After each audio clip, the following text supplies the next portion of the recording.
¿Por qué yo soy cristiano? ¿Por qué me congrego? ¿Por qué vengo a la iglesia? ¿Por qué busco del Señor? ¿A dónde me va a llevar el buscar del Señor? ¿Hacia dónde voy? Todo eso es importante que lo analicemos y siempre entendamos el para qué. Y hay algo que sucede y es algo también que el Espíritu Santo me hacía sentir, es que cuando yo solamente tengo la parte emocional en mi vida, siempre pienso en el porqué de las cosas. Pero cuando soy racional, comprendo el para qué.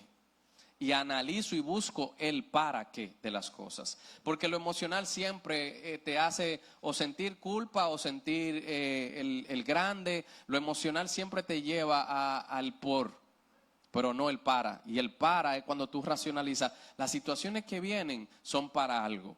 Las vivencias que tengo son para algo. Y es donde quiero que vayamos y veamos algo que nos dice Jeremías capítulo 17 en el verso 9. Dice, engañoso es el corazón. Tanto que hablamos de esto. Yo creo que todos los mensajes casi siempre vamos a lo mismo. Vamos a ver temas de nuestra mente, de nuestro corazón y lo que el Señor nos dice acerca de esta área de nuestra vida que tiene que ser cuidada. Engañoso es el corazón más que todas las cosas. Y cuando la palabra dice que es más que todas las cosas, es más que todas las cosas. Si hay algo por ahí que tú piensas que es engañoso o dudoso, por ejemplo, cuando tú ves algo que parece verdadero, pero que es falso, tú dices, tú estás como dudoso. Dice que el corazón es lo más engañoso que puede existir. Y si lo dice la palabra es porque es lo más engañoso. Y dice que es perverso. Y esa palabra perverso, eso es algo fuerte, hermano. Cuando la palabra dice que es perverso es porque está lleno de maldad y quiere hacer cosas malas. Entonces dice, ¿quién lo conocerá? Dice el Señor, yo Jehová, que escudriño la mente y que pruebo el corazón. Y aquí estamos viendo como un poco separado el pensamiento y el sentimiento. Sin embargo, cuando tú buscas en el Strong, en el original, hay algo que los une. Siempre están unidos, el pensamiento o el corazón, pero uno de los dos, si gobierna uno de los dos y no hacen una sinergia, hay problema, porque si te vas solamente con el corazón, entonces las emociones te llevan a cometer errores. Si te vas sola con la mente, entonces también puedes fallar. Por eso la palabra nos lleva a nosotros y nos dice que nuestra mente debe de ser renovada y llevada cautiva a la mente de Cristo. Amén. Dice que entonces Él es el que escudriña la mente y que prueba el corazón del hombre. Y cuando habla de prueba es cuando vienen situaciones a nuestras vidas. Y si tú y yo somos cristianos y queremos alcanzar el reino de los cielos, debemos de estar convencidos. Una de las cosas que debe de suceder en nosotros es que racionalmente entendamos los procesos. Aceptemos los procesos. Como hacía Pablo. Para mí el vivir es Cristo y el morir es ganancia. Pablo decía que había peleado la buena batalla, un hombre que le habían entrado a pedra y lo habían dado por muerto. Cantidad de situaciones horribles, pero él entendía porque él racionalizaba su condición aquí en la tierra y entendía esa canción que canta Marino, yo no soy de aquí, peregrino soy, ¿verdad? Que no somos de aquí, que nuestra ciudadanía se encuentra en el reino de los cielos, allá en la casa de Dios. Amén. Entonces hay que racionalizar eso, porque las emociones, cuando llegan los problemas, son las que nos hacen muchas veces claudicar, quejarnos y decir cosas que no debemos decir. Amén. Porque Dios está probando el corazón. Como hizo con el pueblo de Israel, que lo saca de la esclavitud y dice, lo voy a llevar al desierto para probar qué hay verdaderamente en su corazón. Y entonces, ¿qué sigue diciendo? Dice, para dar a cada uno según su camino, según el fruto de sus obras. Y la semana pasada hablábamos del trigo y la cizaña. Y veíamos la diferencia que hay en el trigo, cómo el fruto lo doblega, como el fruto lo hace que se incline, como el fruto hace que él se diferencie de lo que es la cizaña, que se mantiene orgullosa y erguida, pero no tiene fruto, está vacía. Entonces, el Señor viene a darnos a nosotros según el fruto de nuestras obras. Entonces, cuando la palabra dice que el corazón es engañoso y perverso, en el Strong, nosotros encontramos que esta palabra significa sin ganancia. Es un corazón que hace cosas que no llevan a nada. Es un corazón inútil. Inutilidad significa esa palabra. Y se usa literalmente para describir la maldad y la destrucción. El corazón es capaz de destruir a un ser humano. Los sentimientos son capaces de destruir a un ser humano. El mismo David decía que en un momento de su vida tenía sentimientos tan profundos que sus huesos se enfermaron. Sus huesos se enfermaron. Entonces ahí podemos nosotros ver que el significado de esto es muy profundo. En griego, el significado de esto es un corazón torcido. Algo que está torcido o retorcido, como dice, que lleva al ser humano a hacer cosas inconvenientes que no le conviene al hombre. Por lo cual, él dice, de toda cosa guardada, guarda tu corazón, porque de él mana la vida. Y si tú no guardas lo que hay en esos sentimientos, es peligroso. Por eso usted, le voy a poner un ejemplo, ve o ha escuchado en el mundo, y aquí en República Dominicana se da tanto el tema de que tantas mujeres, tanto feminicidio, que el Señor reprenda al diablo, porque eso no es de Dios, pero ahí tú te das cuenta de la falta que hay de amarse a sí mismo y de conocer cuando estás en un lugar equivocado. Relaciones tóxicas. Una niña, un adolescente, un niño que le pega, un niño que le tira, un niño que la critica, un niño que hace cosas y le dicen, eso es que está enamorado de ti, eso está mal. Ella comienza a aprender que esas relaciones tóxicas son buenas para ella, mentira. Él no está enamorado de ella, él tiene problemas. Entonces usted ve tantas mujeres que mueren a mano de un hombre, ¿por qué? Porque están en una relación tóxica, ellas son maltratadas y permanecen en esa relación. Porque no identifican lo profundo de lo que hay en esa mente y en ese corazón. El consumo irracional o emocional que lleva a las personas o creen, por ejemplo, que una tarjeta es una extensión de su salario y comienzan y consumen, eso es consumo irracional. Eso es cuando tú no piensas, no analizas, no calculas, no sacas las cuentas y dices, yo no debo pasar de aquí. Eso es irracional. Te estás moviendo por lo emocional. La dependencia artificial. La dependencia artificial es el consumo de todas las redes y de todos los dispositivos que hay hoy en día, que el ser humano de alguna forma, lamentablemente, no se ha dado cuenta de lo que esto genera en su cerebro. Esto genera dopamina, esto relaja un estado de relajación, de gratitud inmediata, algo que te satisface, pero rápido se va. Entonces lo consume y racionalmente no te das cuenta el valor que tiene tu tiempo mientras tú estás ahí sentado. Que otros en una cama de hospital quisieran un minuto de ese que tú gastaste ahí, porque a él le dijeron que le quedan pocos días. Así de sencillo. Nada más nos damos cuenta cuando estamos en el proceso.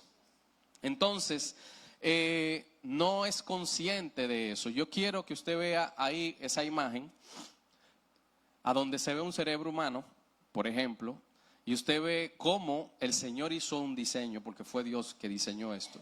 El hombre ha querido imitarlo con la inteligencia artificial, pero difícilmente que lo logre, porque hay una parte que él tiene, la inteligencia artificial se alimenta de todos nosotros, e inclusive puede ser dañina porque ella está consumiendo de todo, y de todo eso que ella está consumiendo, ella te está dando, no necesariamente es verdad.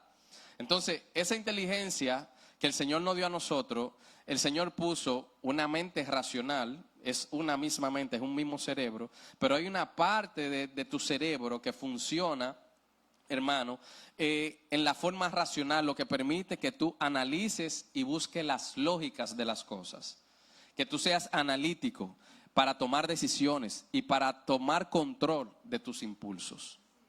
Amén. Y hay otra parte de tu mente que es la parte emocional, que es la que casi todo el mundo tiene prendida y no se le gasta, lamentablemente. La emocional, que es el sistema límbico que hace que la amígdala, el hipocampo, generan emociones rápidas. y por ahí viene el miedo, por ahí viene la ira. Por eso es que muchas personas dicen, ay, pero mató a alguien, y dice, yo no sé, yo no pensé, no pensó. No sé qué estaba pensando. No es que tú no sabes qué estaba pensando, es que no pensaste. Fue que la emoción, la ira, el enojo te llevó a cometer ese error. Entonces esas son reacciones instintivas, hermano, que lamentablemente llevan al ser humano a perder el control. El ser humano no tiene dos mentes separadas, sino dos grandes sistemas que interactúan constantemente. El sistema emocional, que es rápido y aparece muy rápido, actúa antes que nosotros pensemos, la parte emocional. Y el sistema racional, que es un poco más lento, que actúa después evaluando la situación. Entonces, usted se va a dar cuenta que las personas que son un poco calmadas en sus decisiones, en su accionar, en su hablar, son personas prudentes porque están esperando que su cerebro procese antes de... Entonces, la mente racional puede confirmar esa emoción, puede corregirla y la puede dominar inclusive. Eso puede hacer la mente. Y pasando a la otra imagen, yo quiero que usted vea las cosas que son de fortaleza y las cosas que son de riesgo de una y otra. Porque como decía, la palabra es equilibrio. La parte racional tiene fortalezas. Por ejemplo, tiene el pensamiento lógico, la capacidad de análisis, el control emocional, pero tiene riesgos. Si el balance se va solamente para la parte racional, puede llegar a la frialdad, puede llegar a la distancia emocional, puede llegar a la dificultad para conectar con otros, porque es demasiado racional. Y hay que pedirle al Señor equilibrio. Yo le pido al Señor equilibrio porque yo como que soy medio racional. Le pido al Señor que me ayude. De verdad, hermano, lo confieso. Viendo esto, el Espíritu Santo me ministraba y es verdad, hay que tratar uno de ser un poco más emocional a veces. Y los que son muy emocionales, tratar de ser más racionales. El emocional tiene la empatía, tiene la sensibilidad, tiene la conexión humana. Pero el riesgo es que es impulsivo, toma decisiones inestables y tiende a confundir sentimientos con verdad. A veces está sintiendo algo y cree que eso es lo lógico, que eso es lo correcto y que eso es lo que debe hacer. Y lamentablemente esa parte lo lleva a vivir experiencias que no necesariamente son la voluntad de Dios. Ambas partes son necesarias y funcionan a la vez, solo que una casi siempre está predominante y debemos de pedirle al Señor el equilibrio para que no haya una que se vaya por delante. Otra de las amenazas que hay hoy con el razonamiento humano es el consumo de la inteligencia artificial. Los tiempos han ido cambiando. Ya un niño no se esfuerza como tal vez nos esforzaban, como se esforzaban algunos, porque yo no era muy esforzado en los estudios. Como se esforzaban algunos que tenían que buscar enciclopedia y estudiar y analizar y tenían que coger por una biblioteca. Y no, la inteligencia artificial está llevando a que hoy en día la gente piense poco. La gente tiene una dependencia hoy en día de lo que... ¿Qué dice ChatGPT? Hermano, la palabra más mencionada yo creo en este año ha sido esa. Después de Donald Trump. Pero la palabra más mencionada yo creo que ha sido esa, ChatGPT. Ya, ChatGPTéalo. Eso es lo que te dice la gente. Ya la gente no quiere pensar y eso está haciendo que la gente piense menos. Eso es una delegación cognitiva, eso está afectando el cerebro. Y hay científicos que están de alguna forma, hermano, alertando sobre el daño que esto va a traer a las generaciones venideras. Alertando porque esto es algo crítico.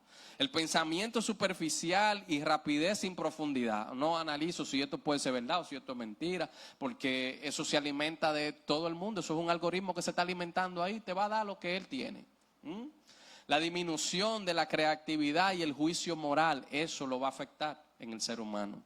La afectación de la toma de decisiones, precisamente, ahí no hay una parte lógica, una parte racional que esté funcionando, que tú le estés ejercitando, porque estás permitiendo que una inteligencia artificial esté tomando decisiones por ti. Menor esfuerzo, reducción del pensamiento crítico, dependencia de respuestas inmediatas. Proverbio capítulo 14, verso 15 dice lo siguiente, dice, solo los simplones, los simples, creen todo lo que se les dice. Solo los simples creen todo lo que se les dice. Los prudentes examinan cuidadosamente sus pasos. Eso dice la palabra.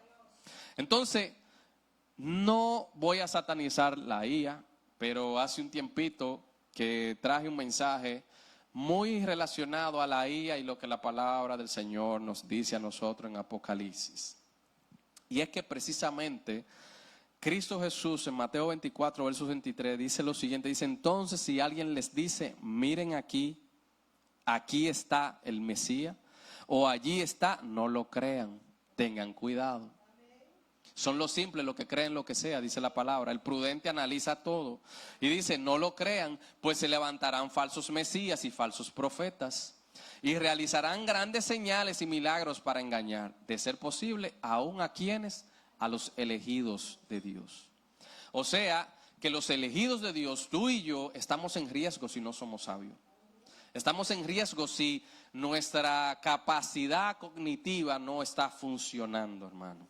Primera de Juan capítulo 4 verso 1 dice, amados, no creáis todo. Y el discernimiento viene cuando hay un balance en nosotros, que el Espíritu Santo está guiándonos, dirigiéndonos y ayudándonos a analizar y a ver lo bueno y lo malo, a escudriñar entre lo bueno y lo malo. Tenemos esa capacidad, el Señor nos dotó de esa capacidad. Dice en Apocalipsis capítulo 13, verso 16, dice, además exigió que a todos, pequeños y grandes, ricos y pobres, libres y esclavos, se le pusiera una marca en la mano derecha o en la frente. Y nadie podía comprar ni vender nada sin tener esa marca, que era el nombre de la bestia o bien el número que representa su nombre. Y vimos un mensaje acerca de qué significan esos números. ¿Qué significa 666? Es un número de hombre, es un diseño de hombre. Está ligado inclusive a la internet y a todo lo que nosotros estamos viendo. No voy a entrar en ese tema porque no es el tema de hoy. Como decía, no es el tema de esta clase. Pero dice la palabra que para discernir eso, para entender eso, dice, aquí se requiere sabiduría. El que tenga entendimiento, dice, que resuelva el significado del número de la bestia, porque es el número de un hombre. Se necesita entendimiento, se necesita analizar, se necesita esa capacidad, se requiere sabiduría, se requiere ser racional, no solamente emocional. Necesitamos utilizar esto de lo que Dios nos dotó, tan preciado, tan poderoso, tan maravilloso, que solamente Él puede darlo, formarlo, crearlo, diseñarlo como lo diseñó, con tantas capacidades maravillosas de imaginar, de crear, de accionar, de pensar cosas buenas, pero debemos utilizarlo y debemos darle gracias a Dios inclusive por esa capacidad de utilizar la lógica para entender las cosas. Amén. Y vemos que en los últimos tiempos, Cristo Jesús ahí en Mateo 24 dice que aún a los escogidos el enemigo podría engañar si no tenemos la capacidad de discernir y de entender lo que se está moviendo a nuestro alrededor. Quiero que veamos en 2 de Corintios capítulo 10, y usted ve que yo voy un poquito rápido, es porque yo no quiero que ningún verso de eso, ningún texto bíblico que sustenta lo que el Señor quiere transmitir a nuestras vidas se nos quede, sino que nos vayamos con este entendimiento y que en el nombre de Jesús nosotros hoy le pidamos al Señor esa sabiduría y esa gracia para poner un equilibrio en nuestras vidas entre lo que es emocional y lo que es lógico, para que nosotros en el nombre de Jesús cuidemos nuestras vidas, cuidemos nuestro caminar, cuidemos nuestro futuro, cuidemos nuestra salvación. Amén. Segunda de Corintios capítulo 10 verso 3 dice, pues aunque andamos en la carne, porque todos estamos aquí en la carne y todos estamos en el mundo, dice, estamos aquí, pero dice, no militamos según la carne, estamos en el mundo, pero no somos como los del mundo. Entonces dice, porque las armas de nuestra milicia no son carnales, sino son poderosas en Dios para la destrucción de fortalezas. ¿Qué fortaleza? Fortalezas espirituales. Entonces el Señor nos dotó a nosotros para eso. Y no somos como lo del mundo, tenemos algo diferente. ¿Y qué dice? Que tiene el poder, esto que el Señor nos ha dado a nosotros, esa destrucción de fortaleza, puede derribar argumentos, dice. pero argumentos que no vienen de Dios, porque una cosa es cuando algo yo lo analizo y cuando el Señor a través del Espíritu Santo me hace discernir y ver lo que es correcto, la decisión que debo tomar, y otra cosa es cuando vienen argumentos humanos. Cuando vienen argumentos que dice ahí en 2 de Corintios que cuando se manifiesta esta altivez, dice que esos son razonamientos diabólicos. Cuando es contrario a lo que la palabra de Dios dice, esos son razonamientos que vienen del enemigo. Cuando no va ligado a lo que Cristo Jesús haría o lo que Cristo Jesús te diría que hagas. Amén. Entonces dice que esas armas son poderosas para la destrucción de fortaleza y para derribar argumentos y toda altivez que se levanta contra ¿qué? Contra el conocimiento de Dios. Y todo lo que nosotros vamos a ver es que necesitamos el conocimiento, pero no el conocimiento humano, no filosofías huecas, no filosofía de hombre, sino el conocimiento que proviene de Dios. Por lo tanto, necesito buscar que Él me hable. Y dice que adicional a eso, debo de llevar cautivo todo pensamiento a la obediencia a Cristo. Y es aquí donde yo necesito ese equilibrio, porque Él es el punto de equilibrio. Cristo Jesús es el punto de equilibrio que me puede llevar a mí a entender lo siguiente que vamos a ver aquí en Mateo capítulo 5, verso 44. Es necesario que veamos todo esto y que usted pueda traspolarlo a situaciones que se dan en nuestras vidas, porque no solamente es esto, son muchas situaciones que muchas veces experimentamos y no entendemos el por qué, pero hay una lógica, hay un para qué en todo esto. Cristo Jesús dice en Mateo 5:44, pero yo os digo, amad a vuestros enemigos.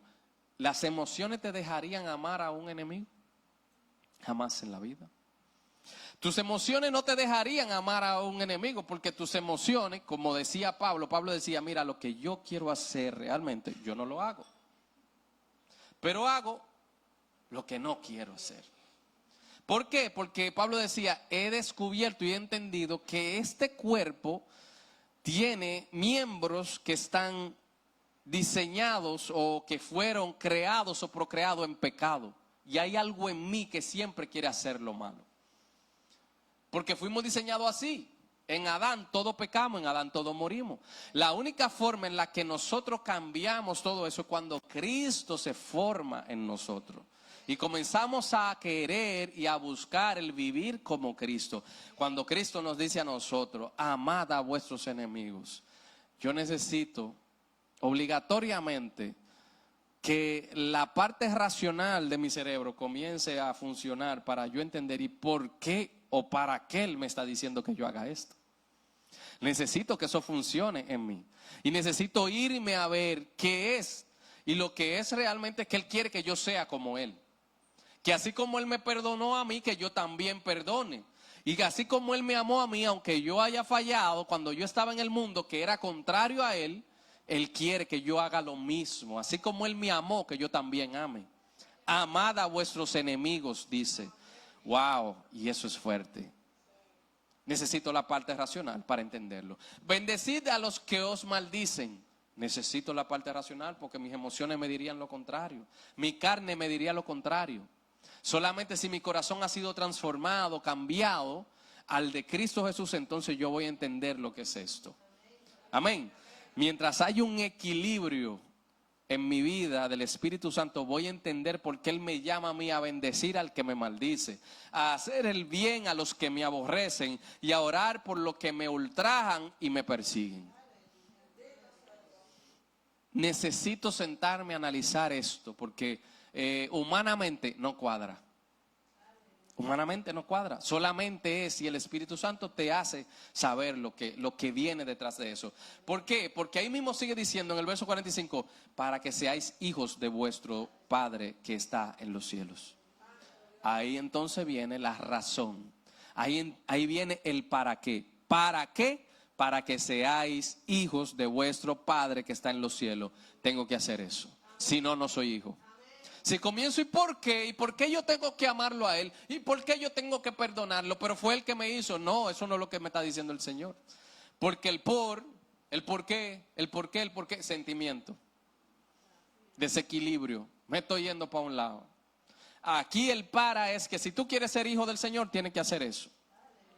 Para que seáis, dice, que hace salir su sol sobre malos y buenos, y que hace llover sobre justos e injustos. Como veíamos la semana pasada, crecemos juntos, el trigo y la cizaña. Y él dice, no me lo corte porque me puede cortar el trigo. Déjalo ahí que crezca.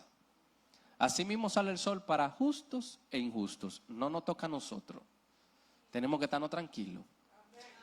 Como decían en la calle, Carmalón, tranquilo. Sé pues vosotros perfectos como vuestro Padre que está en los cielos es perfecto. Así termina el verso 48, dice, seamos pues perfectos como nuestro Padre que está en los cielos es perfecto. Eso te lleva a la perfección. Eso te lleva a ser perfecto. Si tú no logras eso, entonces no eres perfecto. O sea que hay que perdonar, hay que orar, hay que hacer el bien por todo el que nos hizo mal. Y eso no funciona con las emociones. Proverbios capítulo 18, verso 12 dice lo siguiente: antes del quebrantamiento se eleva el corazón del hombre. Antes de que llegue un quebrantamiento viene una altivez. Antes de que llegue un quebrantamiento viene el orgullo, aflora el orgullo, sale el orgullo y ahí viene el quebrantamiento. Y antes de la honra es el abatimiento. Ahora, hermano, no vaya a decir que eso es una doctrina ni vaya a generalizar. Si usted ve a un hermano malo, no comience a decir que eso fue por esto, que sé yo qué. No. Al mismo Cristo le preguntaron en una ocasión, ¿y por qué él nació ciego? Él le dijo, nació ciego y tiene 38 años ciego porque yo hoy me quería glorificar. 38 años ciego para que el Señor fuera glorificado. No pecó papá, no pecó mamá, el Señor lo permite. El Señor es que sabe cómo trabaja en nuestras vidas. Amén. Y dice el verso 13, al que responde palabras antes de oír. El que tiene el tubo pegado del cerebro a la boca. Un tubo que... ¿Te has visto un tobogán cuando como cae así mismo? Al que responde palabras antes de oír, le es fatuidad y oprobio. Es grave el que vive así. ¿Por qué? Porque no deja que la otra parte de su cerebro funcione y analice. Antes de oír no se responde. El ánimo del hombre soportará su enfermedad, mas ¿quién soportará el ánimo angustiado? Aquí hay algo importantísimo, hermano. Yo estaba viendo a un joven, me parece que mexicano, tiene aproximadamente 30 y pico de años, que nació muerto. Una cosa increíble. Yo me sorprendí cuando veía a ese joven. Ese joven nació muerto y tuvieron que hacerle no sé cuántas operaciones después porque el Señor hizo un milagro y yo no sé cómo lo revivieron. No he visto toda la historia de su vida, pero nace muerto, vuelve, o el Señor le permite vivir, pero luego pasa por muchos procesos de operaciones y demás. Tiene su cabeza toda deformada, es, vamos a decir, minusválido, no se puede valer muy bien por sí solo. Y con la actitud y la forma que este joven habla y expresa que todo el tiempo hay que tener una actitud positiva y estar agradecido. A mí me desmoronó cuando lo veía, cuando lo escuchaba. Todo el tiempo hay que tener una actitud positiva porque eso es lo que te lleva a lograr cosas maravillosas. ¿Quién soportará el ánimo angustiado? Óyeme, una persona puede soportar la enfermedad si tiene un buen ánimo, si tiene una actitud positiva. Hay personas que han rebasado, aparte de que el Señor ha estado ahí, han rebasado enfermedades terminales como el cáncer porque han tenido una actitud de fe, una actitud positiva, una actitud de gratitud. Eso es muy diferente a cuando nos vivimos quejando. Entonces, ¿qué dice? El corazón del entendido adquiere sabiduría y el oído de los sabios busca la ciencia. El quebrantamiento, hermano, viene muchas veces porque el Señor quiere formar algo en nosotros. Y si nosotros estamos en los caminos del Señor, debemos entender y tener una actitud positiva, como veíamos hace aproximadamente 2 o 3 semanas atrás. Debemos de ser agradecidos en todo tiempo. en toda circunstancia, hermano. En toda circunstancia. Y esto que yo quiero ahora que veamos, hermano, es precisamente el accionar de una iglesia diligente, de una vida que ha comprendido y está todo el tiempo alerta, no solamente con sus emociones. Mire, hermano, hay una palabra que enseña en 1 Samuel capítulo 25 acerca de David y Abigail. David y Abigail al final fueron esposos, algo maravilloso.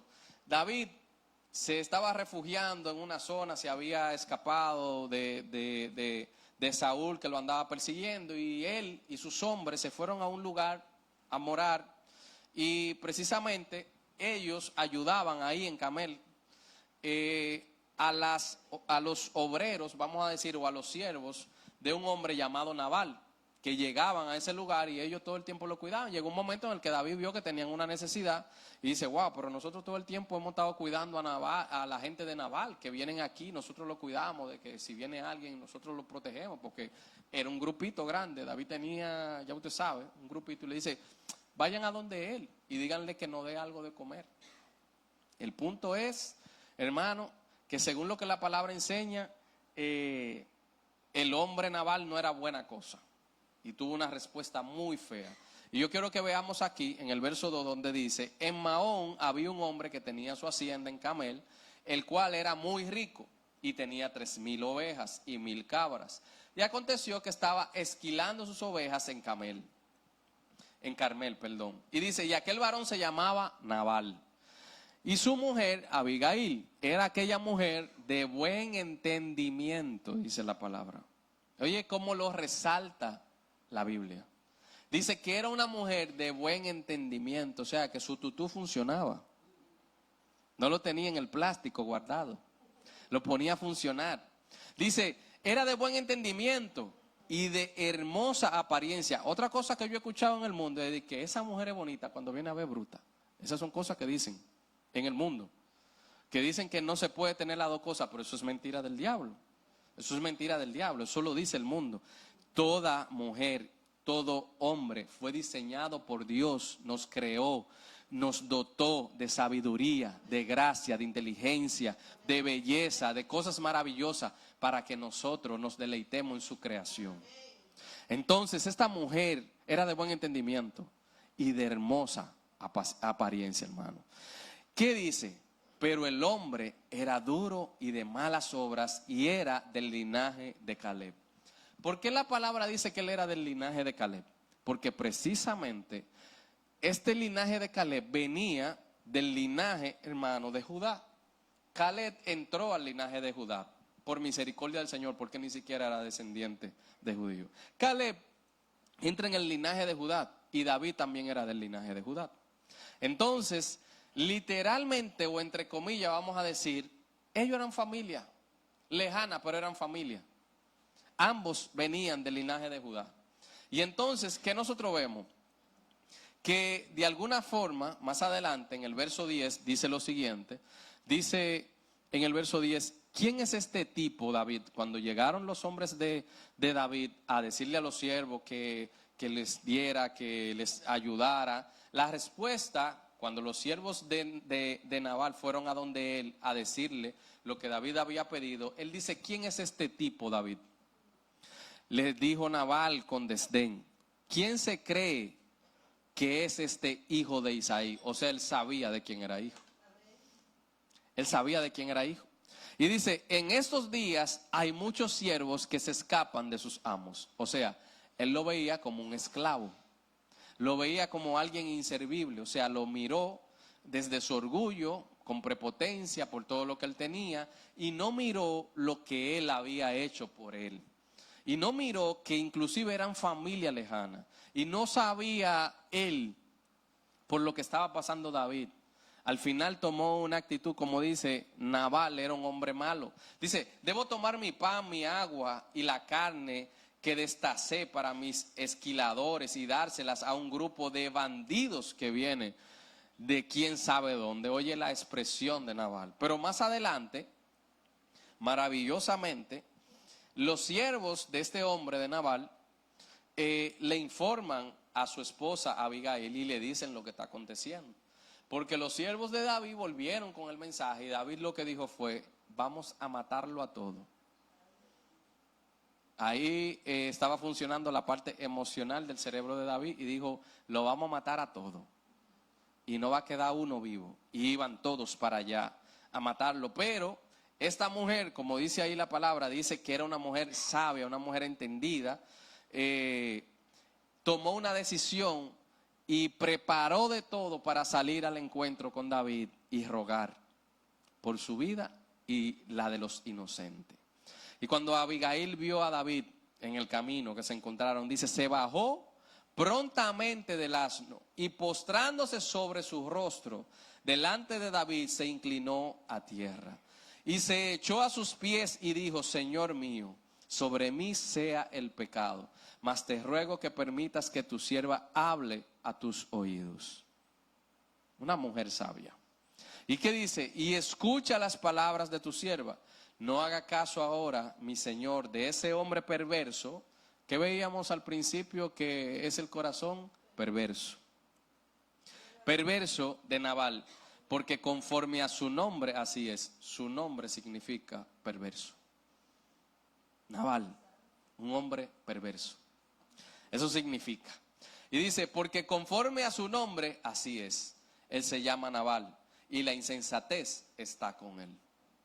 La insensatez está con él. Una persona insensata es una persona que no piensa, una persona que no analiza, una persona que responde sin escuchar, como decía Proverbio, una persona que actúa sin analizar el paso a paso y las condiciones, los resultados que va a traer esa decisión que está tomando. Eso fue lo que pasó. Y entonces sigue diciendo en el verso 32, y dijo David a Abigail: bendito sea Jehová, Dios de Israel, que te envió para que hoy me encontrases, y bendito sea tu razonamiento.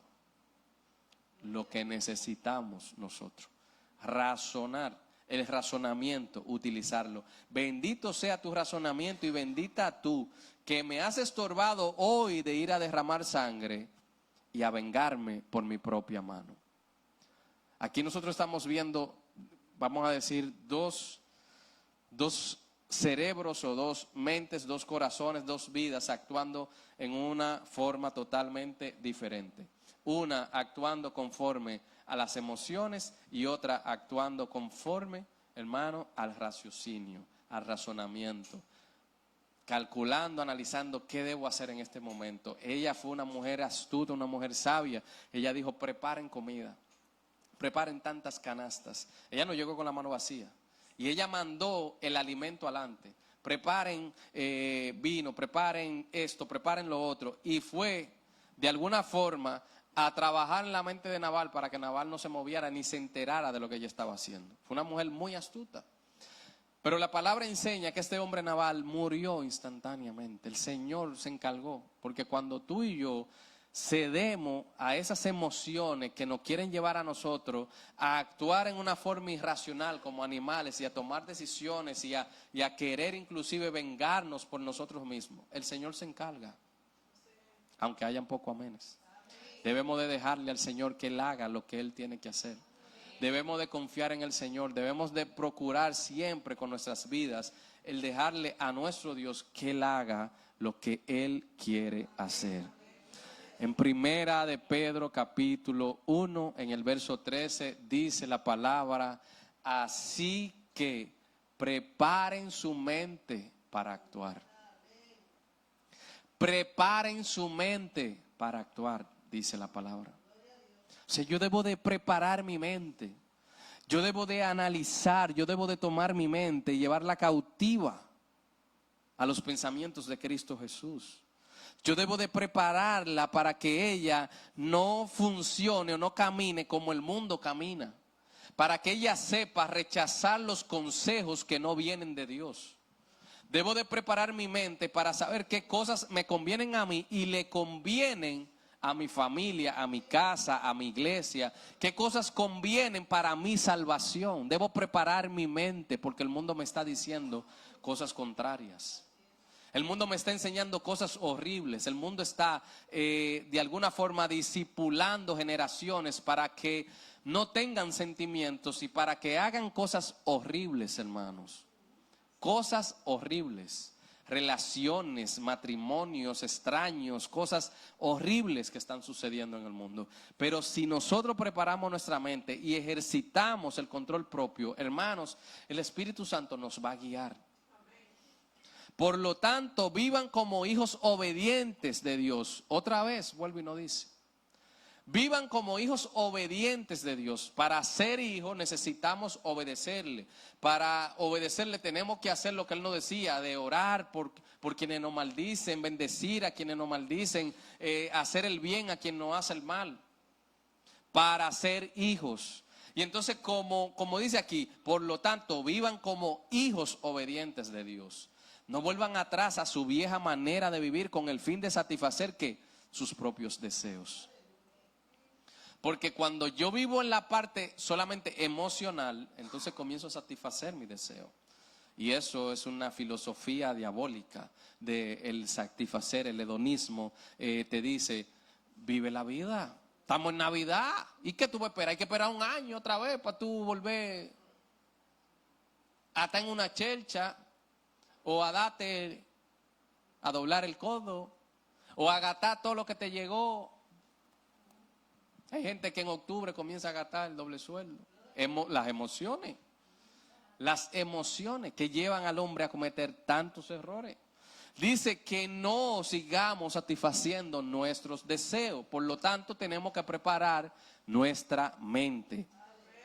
Y ejercitar ¿el qué? El control propio.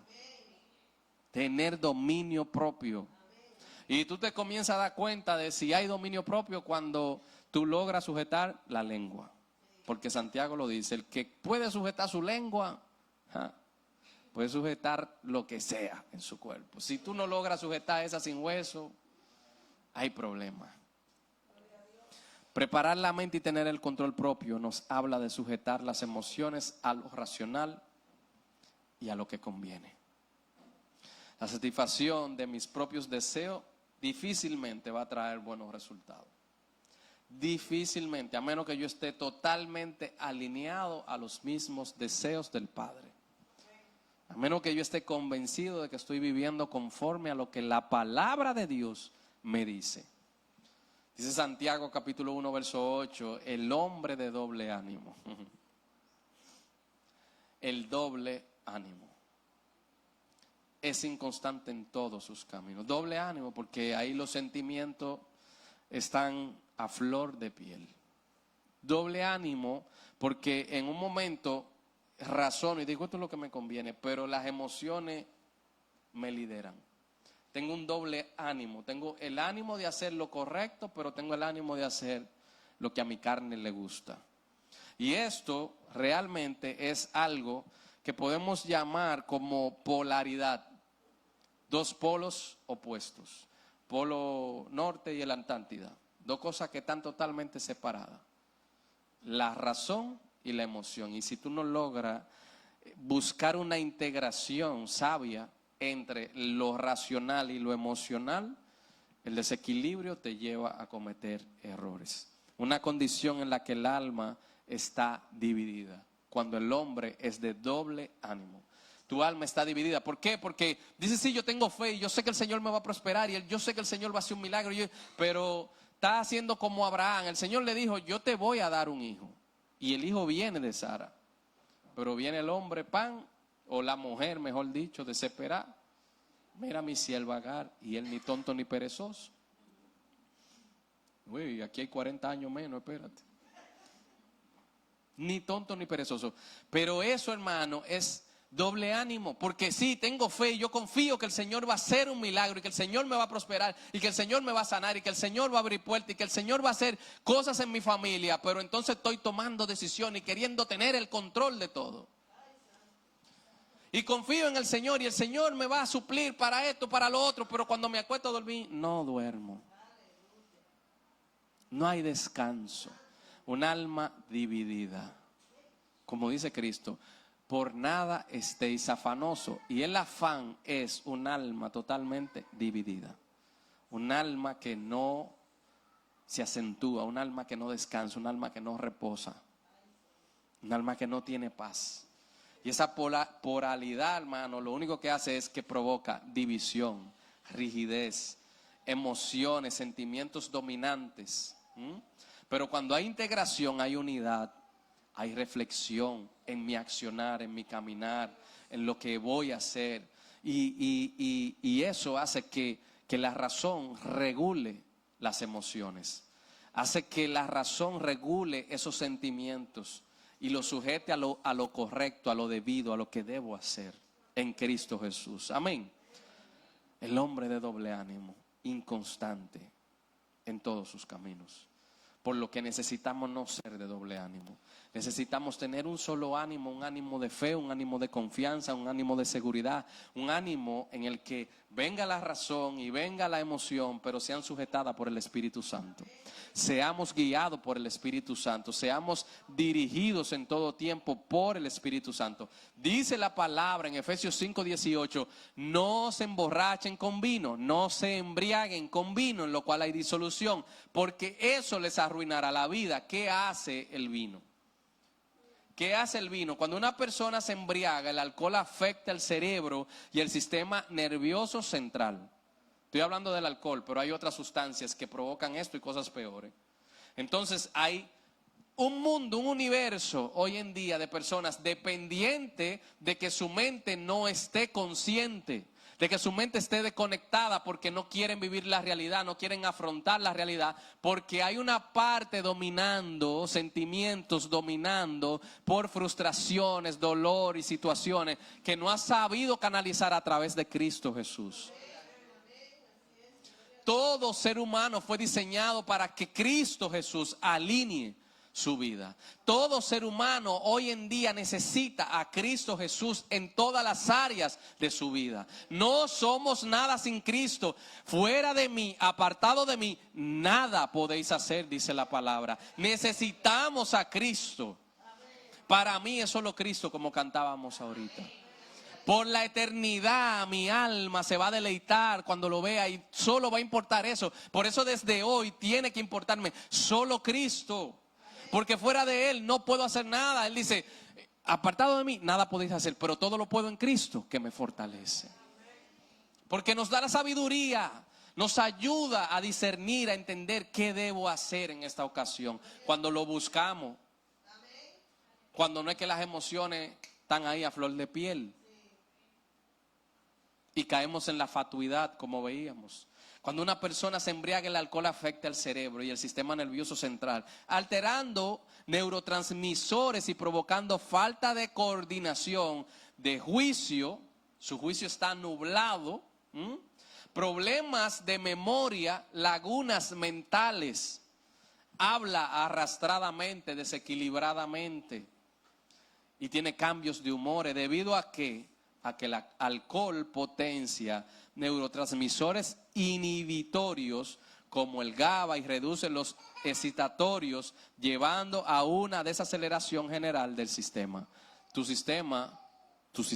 capacidad se desacelera.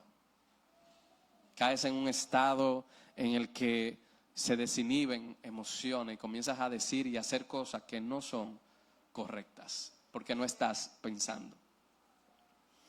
¿Qué dice la palabra? No se embriaguen con vino, en lo cual hay disolución, porque eso les arruinará la vida. En cambio, sean llenos ¿de qué? Del Espíritu Santo.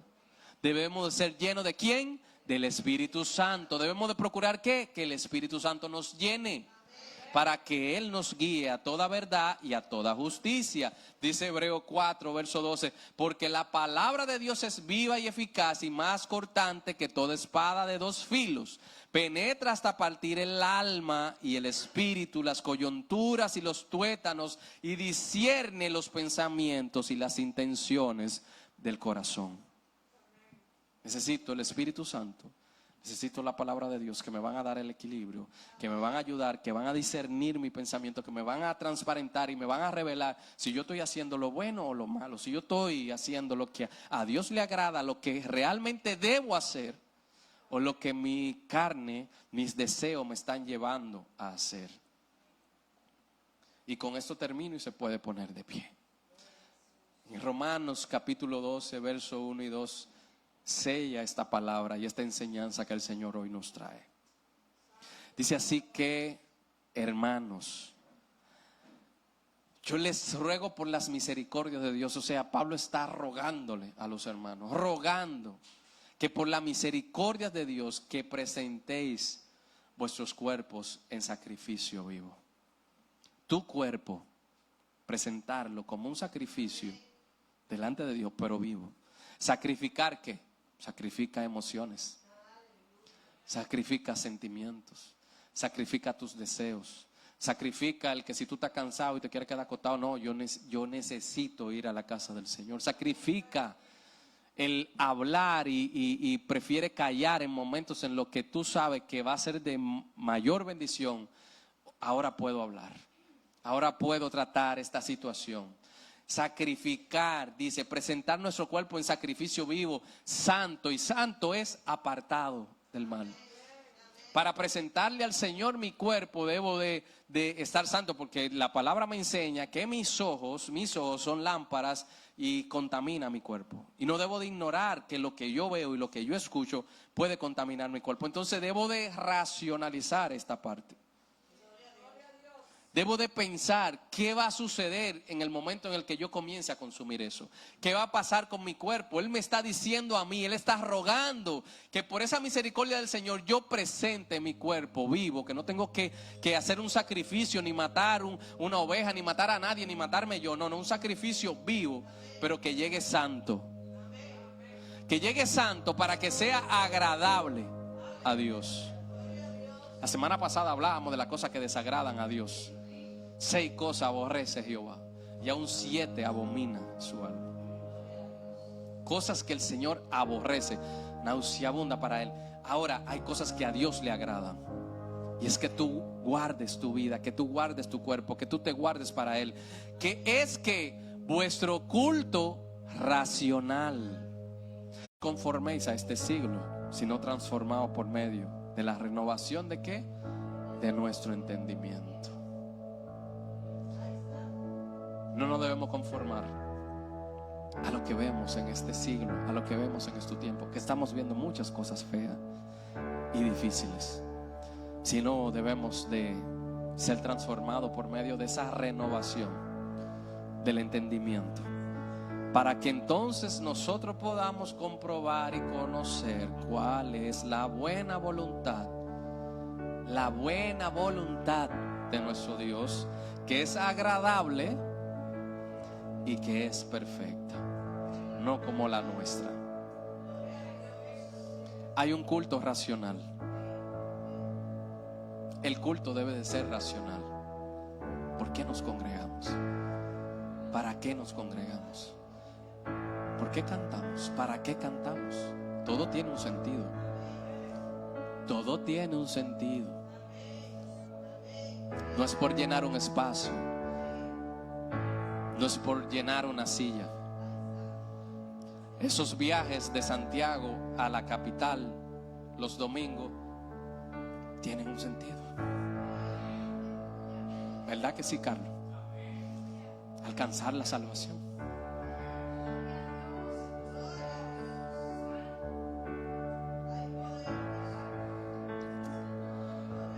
Debe ser algo racional. No puedo seguir congregándome sin saber qué estoy haciendo. Nuestras almas deben de ser preparadas cada día como si fuera hoy la venida. Yo no sé el día ni la hora, y lo racional es que yo piense que mi cuerpo debe de ser presentado todos los días delante de Él en una forma santa y agradable a Él. Pero necesito racionalizar, no debo dejar que mis emociones me lleven todo el tiempo. Porque vivimos tiempos en los que nuestras emociones difícilmente nos dejan analizar qué está pasando a mi alrededor. ¿Por qué estoy viviendo esto? ¿Por qué me está sucediendo esto? Y debo de pasar del por qué al para qué. Porque es para salvación y para ser hijo suyo. Es para ser agradable a mi Dios. Es para que sea un culto racional, no emocional. No debo de conformarme a lo que este siglo me ha enseñado. Mi mente debe ser renovada, mi entendimiento debe ser renovado. Todo esto tiene un propósito en el Señor. Todo lo que estás sacrificando tiene un propósito, y un propósito eterno. Lo que el Señor nos ha prometido no es algo pasajero como esta temporada de la Navidad, que el 24 te afanas por tantas cosas, por la vestimenta, por la comida, pero después ya pasó. Lo que el Señor nos ha prometido es algo eterno. Y esa es la voluntad buena, agradable y perfecta de Dios, que tú y yo alcancemos la vida eterna. Gracias, Señor. Gracias por tu palabra. Gracias por tu misericordia. Ayúdanos a que en nuestras vidas se manifieste un equilibrio perfecto, Señor, entre lo racional y lo emocional. Que todo lo que yo analice, lo busque en tu palabra y vea qué quieres de mí. Que pueda darte a ti, Señor, toda la gloria y toda la honra con mi vida. Que mi pasión, mis sentimientos sean sujetados a Cristo Jesús. Y que el Espíritu Santo sea quien administre mi vida y me haga ver lo que me conviene. Que me dé el discernimiento que necesitamos todos los hijos de Dios para entender y conocer qué tú quieres de nosotros, Señor. En el nombre de Jesús.